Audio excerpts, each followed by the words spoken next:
Bom, irmãos, amados, lamento para aqueles que estão... Obrigado. Está bem, obrigado. Para aqueles que estão, que vão ouvir pela terceira vez alguns a mesma mensagem. Já é a terceira vez que o Senhor me sustenha, porque já há bocado deu-me uma escola que eu pensei, pá, espero que não me dê durante este período. Mas eu lembro das palavras do apóstolo Paulo que dizia: não me canso de vos escrever as mesmas coisas porque, entre outras, vos dão segurança. Eu não me canso de repetir as mesmas coisas e espero que sejam de segurança para aqueles que estão cá já desde manhã e que não têm mais nada a aprender, mas é bom sempre lembrarmos as verdades, porque de facto o apóstolo Paulo, inspirado por Deus, ele tinha razão quando disse que é bom ouvirmos as mesmas coisas, porque dão-nos segurança no caminho. E não me quero alongar, eu sei que chegam, ou quando chega já a terceira mensagem, a minha tendência é começar a avançar e a não parar tanto, mas quero ver se não caio nessa tentação, porque quem está cá pela primeira vez tem todo o direito também de ouvir o que os que estavam pela manhã ouviram. Por isso, desculpem lá aqueles que estão cá já desde manhã, que vão ter que ouvir mais uma vez. Lembrando sempre estas verdades que têm sido repetidas, de que a Igreja é um plano de Deus, estava realmente nos planos de Deus desde o princípio da criação. E desde o princípio da criação, antes da fundação do mundo, Ele mesmo que diz que nós fomos eleitos, nós fomos escolhidos por Deus, porque nós somos os melhores. Não. Não é os melhores, não. Os irmãos acordem, não é? Vocês digam não estejam sempre a dizer amém. Porque nós não merecíamos, nós não éramos melhores do que os outros. Não somos melhores do que ninguém.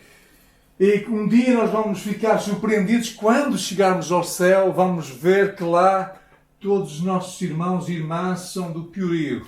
Eram aqueles que eram do piorio cá na Terra.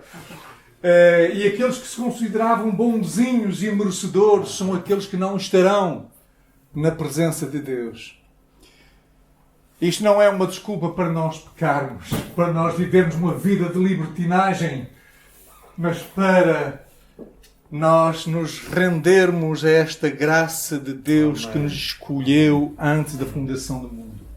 E a Igreja é uma obra de Deus, uma obra de Jesus. Ele mesmo veio para isso mesmo, para salvar aqueles que haveriam de crer nele. Eu edificarei a minha Igreja e as portas do inferno, da morte, não prevalecerão contra ela. E nós somos essa Igreja aqui. Não estamos a falar de templos nem de paredes. Somos nós, pedras vivas, que constituem um edifício espiritual. E Jesus está a trabalhar na minha e na tua vida, edificando-nos. E usando para isso também irmãos e irmãs, para nos ensinarem, para nos ministrarem a palavra, para edificarem as nossas vidas de acordo com os dons e talentos que Deus distribuiu à Igreja, a cada um de nós. Por isso, quando a palavra de Deus diz exortai-vos uns aos outros, isto é, edificai-vos uns aos outros. Cada um de nós tem um papel fundamental. Não podemos deixar esta tarefa só para os profissionais, como pastores ou missionários. Cada um de nós não podemos ser bebés vivendo sempre dependentes da Xuxa, que alguém nos pode colocar na boca, da chupeta, mas nos alimentarmos e também dando o nosso contributo para a edificação dos nossos irmãos e irmãs. Eu edificarei a minha Igreja. Paulo diz, eu plantei, Apolo regou, mas Deus deu o crescimento. E aquele que planta ou aquele que rega não é coisa alguma. Não são os mais importantes, mas sim Deus que dá o crescimento. Por isso nós damos glória a Deus, honra, louvor, gratidão ao seu nome, porque só Ele é digno. Só Ele é digno de receber toda a honra, louvor, gratidão, adoração. No entanto, o Senhor tem prazer e alegria em nos usar, cooperando com Ele neste ministério da edificação da sua igreja, e para isso Ele nos deu dons e talentos. E a parábola que eu gostaria que lêssemos encontra-se em Mateus 25, no capítulo 25, no versículo 14 ao versículo 30. Mateus 25, versículo 13, eu diria 13 até ao versículo 30. Vigiai, pois, disse o Senhor Jesus, porque não sabeis o dia nem a hora em que o Filho do Homem há de vir. Esta é uma parábola que Jesus está a contar.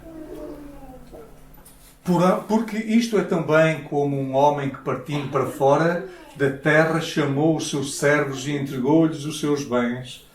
E a um deu 5 talentos, e a outro 2, e a outro 1, e cada um segundo a sua capacidade, e ausentou-se logo para longe. E tendo ele partido, o que recebera 5 talentos, negociou com eles, e ganhou outros 5 talentos. Da mesma sorte, o que recebera 2, ganhou também outros 2. Mas o que recebeu 1 foi e cavou na terra e escondeu o dinheiro do seu senhor. Talentos, como estamos a ver no texto, é o dinheiro. É uma soma de dinheiro que esse senhor entregou. E muito tempo depois veio o senhor daqueles servos e fez contas com eles. Então aproximou-se o que recebeu 5 talentos e trouxe-lhe outros 5 talentos, dizendo: Senhor, entregaste-me 5 talentos, e eis aqui outros 5 talentos que eu ganhei com eles. E o seu senhor lhe disse: Bem está, servo bom e fiel. Sobre o pouco foste fiel, sobre o muito te colocarei. Entra no gozo do teu senhor. E chegando também o que tinha recebido 2 talentos, disse: Senhor, tu entregaste-me 2 talentos. Eis que com eles ganhei outros 2 talentos. Disse-lhe o seu senhor: Bem está, servo bom e fiel, sobre o pouco foste fiel, e sobre o muito te colocarei. Entra no gozo do teu senhor. Mas chegando também o que recebeu 1 talento, disse: Senhor, eu conhecia-te, que és um homem, não conhecia nada, mas ele está a dizer que conhecia o Senhor. Eu conhecia-te, que és um homem que não ceifas, que ceifas, que és um homem duro, que ceifas onde não semeaste e ajuntas onde não espalhaste. E com medo escondi na terra o teu talento. Aqui tens o que é teu. Respondeu, porém, o seu senhor e disse-lhe: Mau e negligente servo, sabias que eu ceifo onde não semeei e ajunto onde não espalhei? Devias então ter dado o meu dinheiro aos banqueiros, e quando eu viesse receberia o meu com os juros. Tirai-lhe, pois, o talento e dai-o ao que tem os 10 talentos. Porque a qualquer que tiver será dado e terá em abundância, mas ao que não tiver, até o que tem ser-lhe-á tirado. Lançai, pois, o servo inútil nas trevas exteriores, ali haverá pranto e ranger de dentes.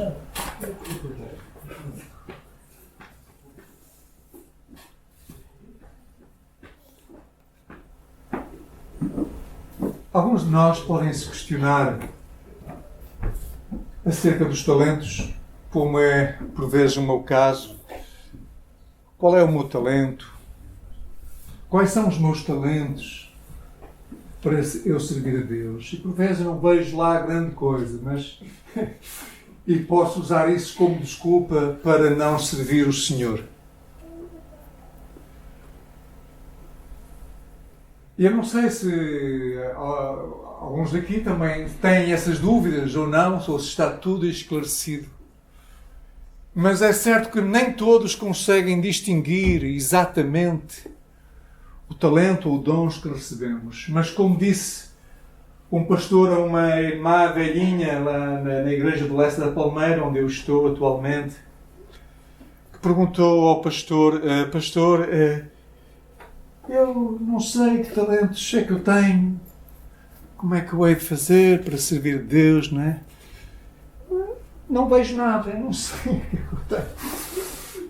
E o pastor lhe disse, olha, sirva o Senhor da maneira que, como você sabe, fazendo coisas que você sabe e de acordo com aquilo que você pode fazer. Sirva o Senhor, não se preocupe tanto com esta questão, mas sirva o Senhor. Sabe varrer, sabe fazer um almoço, um jantar para a igreja, quando há momentos especiais. Faça isso. Consegue visitar os órfãos ou pessoas doentes? Faça isso. Se consegue encorajar alguém pela sua experiência que tem e exortar, faça isso. A Bíblia é bem clara dizendo que cada um de nós lhes foi dado pelo menos um talento. Há quem tenha recebido vários talentos, mas alguns receberam só um. E o que nós vemos também nesta parábola é que o Senhor não exige mais do que aquilo que Ele entrega, do que aquilo que Ele confia. Ele não vai exigir um retorno de 10 àquele a quem deu somente 2 talentos. Ele não vai exigir, não vai pedir de nós aquilo que nós não temos e que não podemos. O Senhor nos conhece. Ou seja, o Senhor dá um talento a cada um de nós, pelo menos um.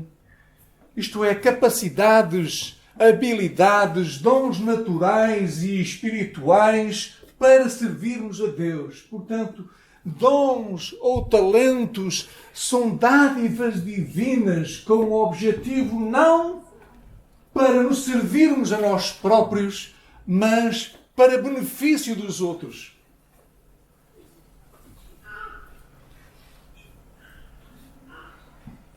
E esta parábola ensina-nos, assim como outras parábolas, verdades eternas. Não está tudo aqui o que nós podemos aprender acerca do cristianismo. É apenas uma pequena parte, mas que nos ensina uma verdade eterna. E esta parábola trata principalmente da nossa fidelidade no uso daquilo que o Senhor deu a cada um de acordo com a capacidade de cada um.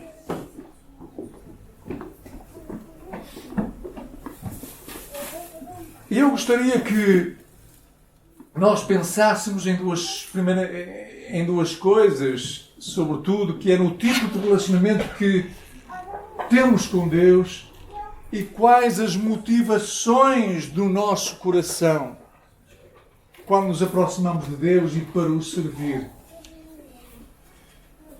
Quando falo em motivações, estou a avançar agora um bocadinho, mas já volto. O apóstolo Paulo, creio que o apóstolo Paulo diz que tudo o que fizermos, façamos como para o Senhor e não para agradar os homens. E às vezes nós fazemos trabalhos e esperamos ser reconhecidos por esses mesmos trabalhos, por esse mesmo uso dos nossos talentos, procuramos a aprovação dos outros e até resmungamos quando alguém não está a fazer tanto como eu, está ali encostado quando devia estar a trabalhar, só eu é que estou na escala para isto e para aquilo. Mas não é neste espírito que Jesus quer que o sirvamos e façamos uso do talento que Ele nos deu. Tudo o que fizermos, quer seja algo muito corriqueiro, façamos para o Senhor. e não para os homens. Porque é dele que virá a aprovação que verdadeiramente importa. Agora, quando nós já recebemos a aprovação de outros, então Jesus nos dirá: já recebeste a tua recompensa. Não é? Motivações do nosso coração para o serviço. Quais são as motivações? E esta parábola situa-se no contexto da segunda vinda do Senhor Jesus Cristo. Aqui os servos desta parábola representam a Igreja ao longo de todos os tempos. Enquanto que o Senhor partiu para longe, entregando-lhe os seus bens à Igreja, aos servos para administrarem, representa o Senhor Jesus que um dia há de voltar. Ressuscitou, morreu, pagou o preço por nós, subiu ao céu e de lá, desse lugar onde está à direita do Pai, virá outra vez para nos buscar. Amém. E um dia nós vamos encontrá-lo face a face na eternidade. E esse dia pode ser hoje, pode ser amanhã, pode ser em qualquer momento. A lição básica desta parábola prende-se com a fidelidade que produz frutos, que vai dar frutos. Fidelidade produtiva na vida do crente depende, por isso, do tipo de relacionamento que eu tenho com Jesus, o meu Senhor e Salvador. Os primeiros dois servos tinham uma relação de confiança, de amor com o seu Senhor. Nós podemos perceber desta parábola que eles o amavam, que eles o respeitavam, que eles o serviam, que eles o admiravam. E então, quando o Senhor foi embora, eles trabalharam com os talentos que lhes foi dado, e cada um, quando ele voltou, tinham o dobro daquilo que tinham recebido. Fruto do trabalho, fruto do seu investimento no reino, fruto da fidelidade para com o Senhor. Mas já o terceiro servo é completamente diferente. E o terceiro servo faz parte da Igreja. Faz parte da Igreja.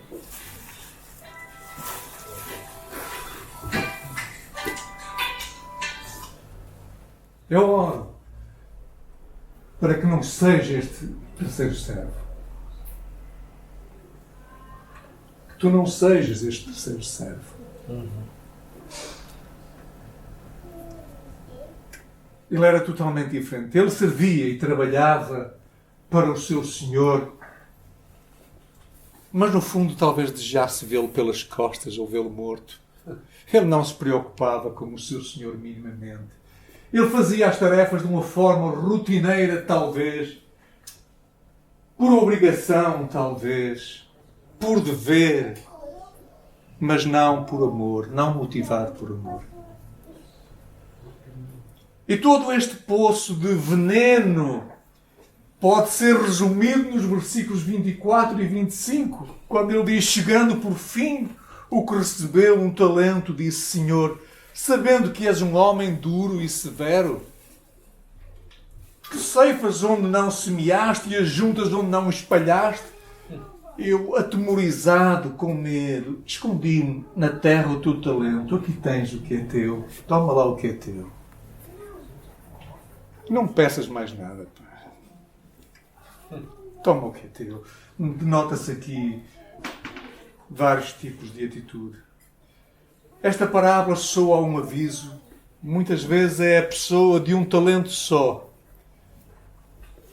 que o despreza, que se recusa a fazer qualquer coisa no reino de Deus, desculpando-se ou dizendo que não pode fazer nada ou que não sabe fazer nada, que não é capaz de fazer nada.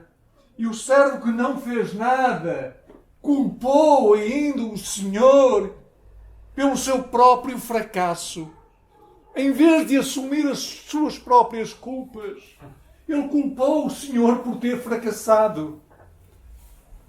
Será que isto não acontece por vezes conosco?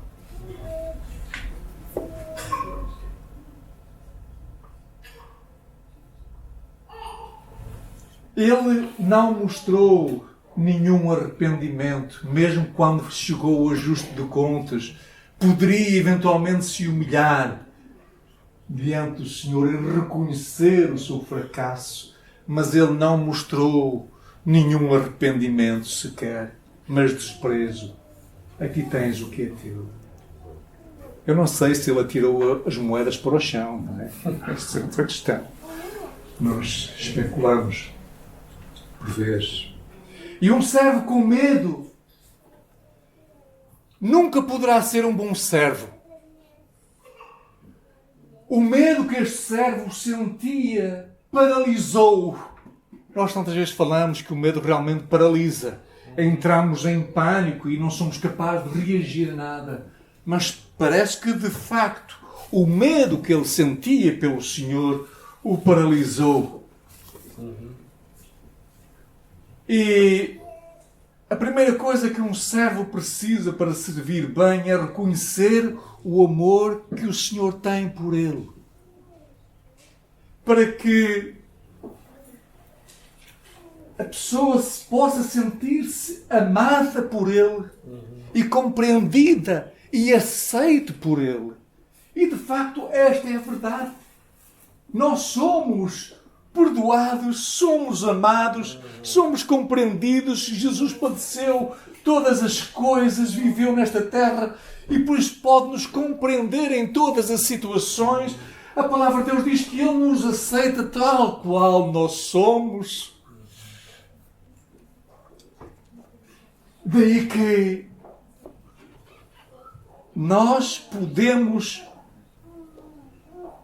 mandar embora este medo. Alguém me estava a falar há pouquinho tempo, antes desta pregação, sobre talvez explicar como é que eu me posso livrar do medo.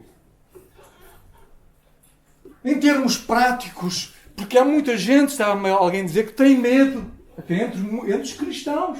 Como é que eu posso libertar deste medo para não ter medo do Senhor? Que é diferente de um temor santo, de uma reverência, de um respeito.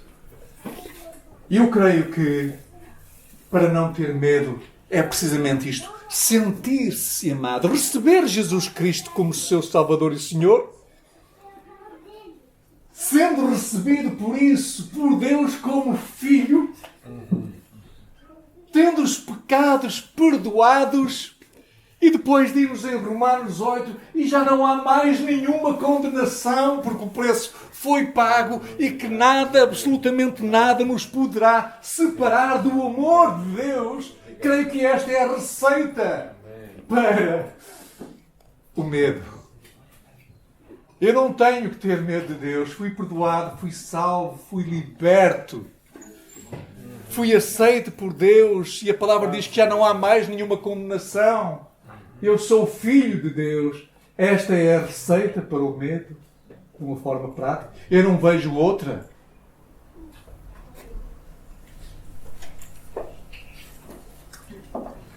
Esta parábola encerra uma mensagem das mais solenes. É que um crente precisa entender que é o tipo de relacionamento que Deus quer ter com o ser humano, que Deus quer ter contigo e comigo. Nós até podemos ir à igreja e irmos todos os dias. Há pessoas que não faltam à missinha das 9. Podemos ir por tradição, podemos ir com outras motivações. Podemos ir à igreja pensando que estamos até a tornar-nos cristãos. Há muitos simpatizantes, há muita gente que vem porque gostam dos cânticos ou porque gostam de uma pessoa na igreja, porque simpatizam com alguém. Há tantas razões. E, no entanto, pode descobrir que não é um cristão. Mas voltemos por um instante ao Jardim do Éden. Quando Deus criou Adão e Eva, Ele não os criou para serem robôs programados para obedecer. É assim que tem que ser, e não se passa mais nada. Não é? Faça aquilo matematicamente, automaticamente, todos os dias, mesma rotina. Não! Deus criou o ser humano, o homem e mulher, para que fossem filhos de Deus. Porque, no fundo, Deus não quer escravos, não quer servos. Deus quer filhos e quer que os sirvamos com este espírito, com esta filiação, com este relacionamento que temos com Ele de filhos e filhas, amigos de Deus, queridos por Deus, amados por Deus por um amor incrível, incondicional. Deus quer seres humanos realizados, que o amem. Seres humanos valorizados, amados, compreendidos. E quando nós olhamos para a Bíblia, veremos que o relacionamento que Deus teve com Adão e Eva foi um relacionamento de pai para filho. Não foi de senhor para servo. E eu acredito que todos os dias, quando Deus chegava ao jardim, porque Deus visitava Adão e Eva no jardim, quando Deus chegava ao jardim, eu acredito que Adão e Eva se lançavam nos braços do Pai. Havia uma relação de companheirismo, uma relação de amor e de confiança, sem medo algum. Sem medo. E sabem quando é que apareceu o medo? O medo apareceu. Foi quando o homem tentou fazer-se Deus da sua própria vida. Ele quis comandar a sua própria vida. Ele quis ser igual a Deus. Foi quando ele usou mal a liberdade que Deus lhe confiara, porque parte do amor de Deus era liberdade. E então, Deus nunca poderia dizer: eu amo o meu filho e a minha filha, se os tivesse criado sem liberdade. E a expressão realmente do amor de Deus era a liberdade. Liberdade para fazer o bem e liberdade até para fazer o mal. Deus sabia disso. E há muita gente hoje que pergunta se Deus sabia que o homem ia pecar. Por que é que colocou no jardim do Éden uma árvore da ciência do bem e do mal? Por que é que colocou no jardim a possibilidade do mal? Mas, meus amados irmãos, nós não podemos explicar tudo, não é? Nós sabemos disso. Mas se Deus, ao criar o mundo, não tivesse colocado diante do homem a possibilidade do mal, o ser humano não seria livre. Ele seria escravo do bem. Ele seria bom unicamente porque não existiria a possibilidade de ser mau. Ele não teria liberdade, ele não poderia fazer escolhas. Ele nem poderia escolher o jovem e a moça para casar, nem vice-versa. Não poderia fazer escolhas, não poderia fazer nada. Será que nós conseguimos imaginar não tendo liberdade nenhuma? Eu não consigo imaginar. O homem seria como um animal dominado pelo instinto, incapaz de tomar qualquer tipo de decisão. E foi por isso que em Gênesis nós lemos no capítulo 13 e no versículo 8, depois que Adão e Eva desobedeceram e pecaram,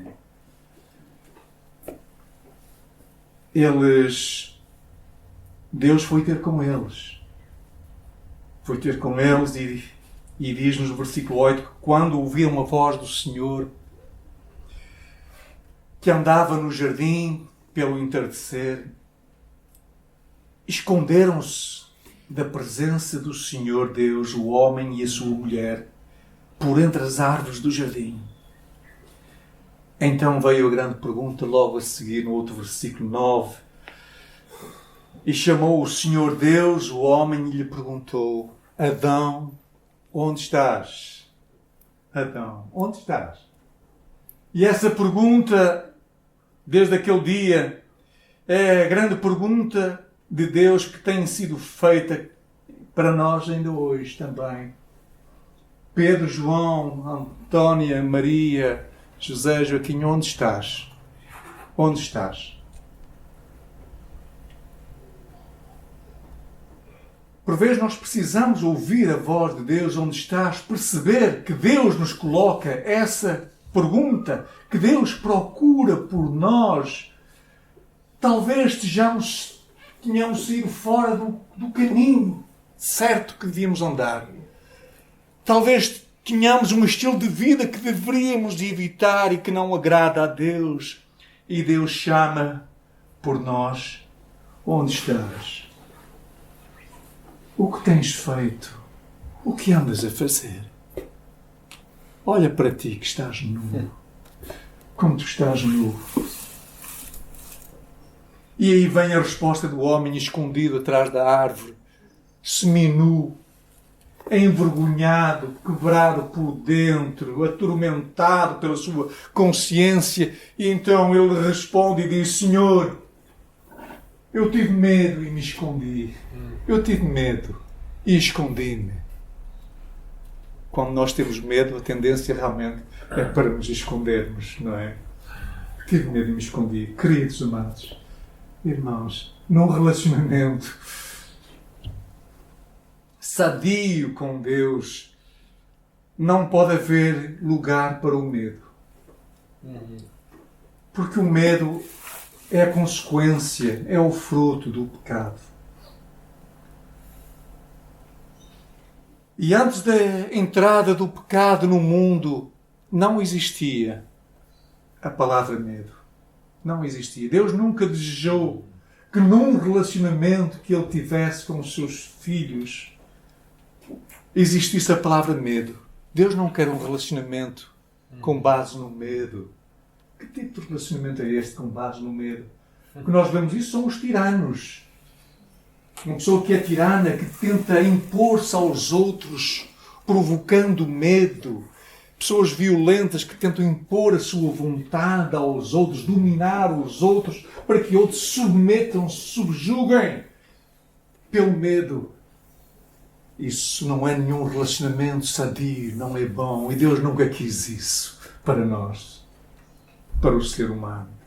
E por isso em 1 João, no capítulo 1, no capítulo 4, versículo 18, diz que o seguinte, que no amor não há medo. Antes o perfeito amor lança fora o medo, porque o medo tem consigo a pena, é o castigo. E o que tem medo não é perfeito em amor.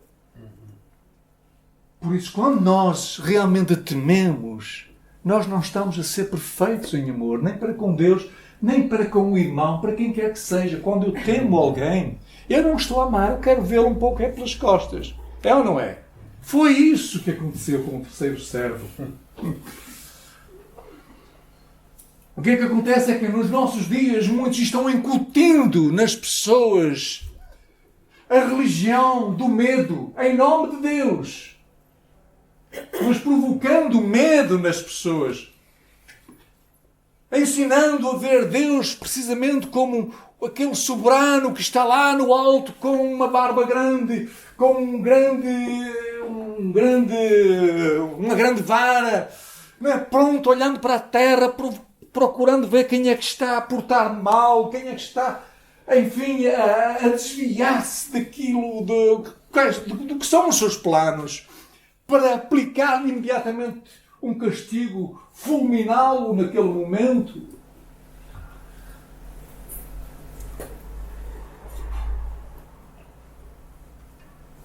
Mas o servo desta parábola, o terceiro servo, ele foi mal ensinado. Ou ele então entendeu tudo mal, porque ele diz... Mas chegando também o que recebeu o talento, disse: Senhor, eu conhecia-te que és um homem duro, que ceifas onde não semeaste e ajuntas onde não espalhaste. Um homem duro. Era esta a opinião que ele tinha de Deus. Era esta a ideia que ele tinha de Deus. Era assim que ele entendia Deus. Era assim que ele terá sido ensinado de forma errada. E nós, desde crianças, que nós crescemos um pouco com isto, neste contexto católico, nós crescemos a ter medo de Deus. É que se eu for bom, Deus irá recompensar-me. Mas se eu me portar mal, Deus irá logo castigar-me. E então, nós crescemos a pensar nisso, e então um dia algo de mal lhe acontece, um problema surge na sua vida. Você pergunta a si próprio, o que é que está errado na minha vida? Ou então fica doente, ou tem um filho doente que você ama tanto e quer ver curado e não entende porquê e acha e pergunta-se, que pecado oculto haverá na minha vida? Oh, não, isto aconteceu comigo. Isto aconteceu comigo. Onde é que eu errei? Ou então perde o emprego, ou outra situação complicada surge na sua vida inesperadamente. E o primeiro pensamento que lhe passa pela cabeça é: Deus está a castigar-me porque eu fiz isto ou aquilo. Ou que mal é que eu fiz a Deus agora para isto estar a acontecer comigo. E às vezes nós até nos achamos justos e bonzinhos. Eu que não mereço. Eu que vou todos os domingos à igreja e vou a todos os estudos bíblicos e a todos os eventos especiais. Amém. Eu que dou o dízimo, dou lá e eu que não sou como fulano e cicrano, olha para ele. Aquela parábola do publicano. Eu que mereço tudo, Senhor, aqui estou. E agora, que mal é que eu te fiz? Nós achamos que podemos, que somos merecedores, não é? E então nós ficamos aborrecidos com Deus. Quando isso surge, a gente fica aborrecido, magoado com Deus, fazemos birra e até paramos de orar, às vezes alguns dias, só para o Senhor ver que eu estou aqui e que não levo as coisas a sério. Eu não sei, irmãos, mas muita coisa passa na nossa vida, atravessa-nos a cabeça e temos atitudes que nós normalmente, em outra circunstância, não teríamos. O inimigo, Satanás, é terrível. E quando alguma provação chega à tua vida, quando surge algum momento difícil, imediatamente ele far-te-á lembrar de todas as coisas erradas do teu passado. Para te rebaixar. E a conclusão a que tu chegas é: eu não presto. Afinal, eu não presto, eu não valho nada. Eu não presto.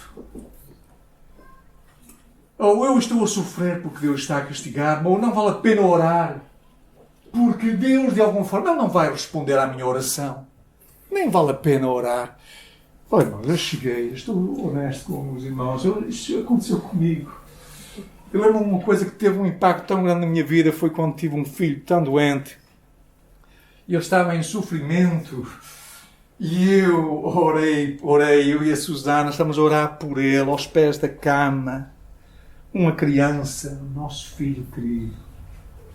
E sabem, amados, oramos. E a situação piorava. Piorou. Quanto mais estava orando, mais ele estava a piorar. E isso tem um grande impacto na nossa vida. Isso afeta-nos profundamente. E achamos que não somos merecedores do que está a acontecer e achamos, como disse mais atrás, que mal, que pecado oculto haverá na minha vida para que Deus esteja a fazer isto, para que isto esteja a acontecer com o meu filho. E logo, como o terceiro servo, com facilidade podemos apontar o dedo para Deus. És tu que estás a fazer isto. Quando, de facto, o Senhor não estará. Deus não age assim, dessa forma. não é o Deus que eu conheço no Novo Testamento, revelado na pessoa do Senhor Jesus. Mas é o inimigo em ação também, o inimigo das nossas almas. E o inimigo é terrível, vai fazer-te lembrar dos erros do teu passado, tantas vezes. E tu chegas a estas conclusões. Meus irmãos, a religião do medo é uma das piores coisas que pode acontecer na vida. Porquê? Porque, mais uma vez, Satanás vai fazer de tudo, como é o seu trabalho, para levar-te a uma vida de pecado e de erro. E de miséria. Porque ele veio para matar, roubar e destruir, nos diz a sua palavra. A palavra de Deus, não a palavra de Satanás. Mas se Satanás não puder manter-te preso, amarrado no erro ou no pecado, ele vai permitir que tu voltes para Deus pelos motivos errados. E um dos motivos errados para tu te voltares para Deus é o medo. É voltar-te para Deus por causa do medo, daquilo que Ele te pode infligir. Mas isso não dá bom resultado. Não dá bom resultado. Não é a base sadia de uma comunhão com Deus, com o Senhor. E tu nunca podes te aproximar de Deus por medo. E por isso é que um líder religioso não pode levar ninguém a um relacionamento de amor com Deus, provocando medo nas pessoas. Por isso, não sei se eventualmente o terceiro servo terá ouvido os líderes certos. Com certeza não. Quem é que o terá ensinado? Quem é que lhe terá mostrado que esse senhor era um tirano, era injusto, era um aproveitador? Era esta a imagem que ele tinha do Senhor, que representa Jesus, nosso Deus.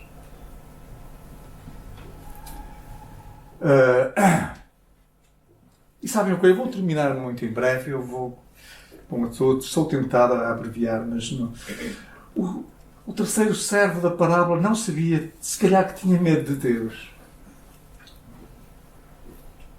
E sabe, se tu te aproximas de Deus por medo, o teu cristianismo não vale nada. Não vale nada. Se por medo tu te unires a uma igreja e seres batizado até e procurares integrar-te nos programas da igreja, procurares obedecer em tudo aquilo que Deus te pede, se a tua motivação foi o medo, então isso não vale nada. Este servo, ele pensava que era mais um servo. Ele pensava que era mais um membro da igreja. Mais um. Provavelmente não nascido de novo. E ele nem sabia, ele nem tinha provavelmente consciência de que odiava o Senhor. Ele não estava consciente da ideia que ele tinha de Deus e as acusações que saíram da sua boca e os ultrajes do seu coração provam isso mesmo. Apareceram quando chegou o momento do ajuste de contas, em que ele olhou para aqueles que tinham produzido fruto, para aqueles que tinham sido fiéis, aquele que recebeu 5 talentos, entregou 10, o que recebeu 2, entregou 4, e ele que tinha recebido 1 não tinha nada porque enterrou o seu talento. Ele confrontou-se com a sua realidade, e a realidade era que ele não amava o seu Senhor. Ele não sentia nenhum amor pelo seu Senhor. Ele tinha antes um monte de acusações a fazer-lhe, porque na sua opinião ele era injusto e duro. Que tipo de relacionamento é o teu com Deus, com Jesus? Tenho eu medo ou sou atraído a Ele pelo seu amor maravilhoso que me atrai a Ele? Como disse, A mim, o que me atrai a Jesus, o que me atrai a Deus, não é a justiça, se bem que Ele é justo, santo, mas é o seu amor que me atrai. E é o seu amor que toca o nosso coração, as cordas mais profundas do nosso ser. Não é a justiça que nos toca, que mexe connosco lá no fundo. É o amor que mexe connosco. Por isso, a base do meu serviço para o Senhor tem que ser o amor. O amor por Jesus, apaixonar-me por Jesus, entregar-lhe a minha vida, deixar-me conduzir por Ele. É isso que importa. Amém. Amém. E o certo é que cada um de nós recebeu um ou mais talentos e importa que sejamos achados fiéis no uso desses talentos para servir o Senhor. Ele tem enorme alegria em usar-nos nesta obra da edificação da sua igreja. Quando eu disse ainda hoje também que nós poderíamos, se calhar nós até atrapalhamos o avanço do reino, porque Deus podia muito bem fazê-lo sozinho, sem nós. Ele tem poder para fazê-lo. Mas Ele tem prazer em nos usar, ser ainda imperfeitos. A alegria que Ele tem em ver-nos a colaborar com Ele para que a sua igreja seja formada. Amém. E chegue à plenitude. Graças a Deus. Em que naquele dia vamos estar lá na sua presença com todos os povos e pessoas de raças e línguas diferentes, tribos, ciganos até, e outros ciganos, e muitos mais, amarelos, verdes, azuis. Dizia alguém, mas não existe raça verde nem azul, é só... Mas isso vai ser tremendo. Eu gostaria que pensasse naquilo que Jesus diz. E antes disso, que uma das motivações erradas, como já mencionei, para se aproximar de Deus é o medo. Mas preste atenção às palavras do Senhor Jesus e deixe-se tocar pelo amor de Deus ainda hoje, envolver-se por Ele, quando Ele lhe diz: eu amo-te, eu amei o mundo, eu amei-te a ti de tal maneira. Por ti eu dei a minha vida, diz o Senhor Jesus. E já não te chamo mais servo, mas te chamo amigo. Foi isso que Ele disse aos seus discípulos. Vos dei a conhecer todas as coisas no Pai. Vos chamo não mais servo, mas amigo. Glória a Deus. E porque eu sou amigo, porque eu já não sou mais servo, mas sou amigo. E se alguém me ama, diz o Senhor Jesus, fará aquilo que eu digo, que eu mando. Se eu sou amigo, eu vou querer obedecer-lhe.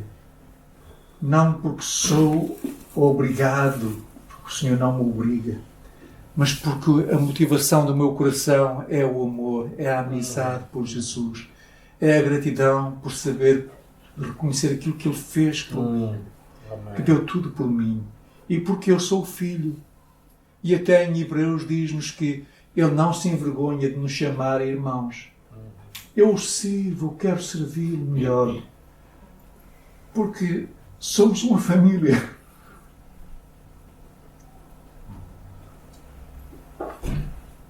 Família de Deus. Deus é a minha família, é o meu Pai, Jesus é o meu irmão, é o meu amigo, é o meu Salvador. E esta é a razão principal, é a motivação mais verdadeira que eu creio para nós servirmos o Senhor. Não por medo, não por sermos servos, mas amigos, filhos de Deus, comprados pelo seu sangue, sem medo algum, porque não há mais condenação para aqueles que estão em Cristo Jesus. Que sejamos fiéis e amantes mais apaixonados a cada dia por este Senhor que nos salvou Amém. tanto. Amém. Amém.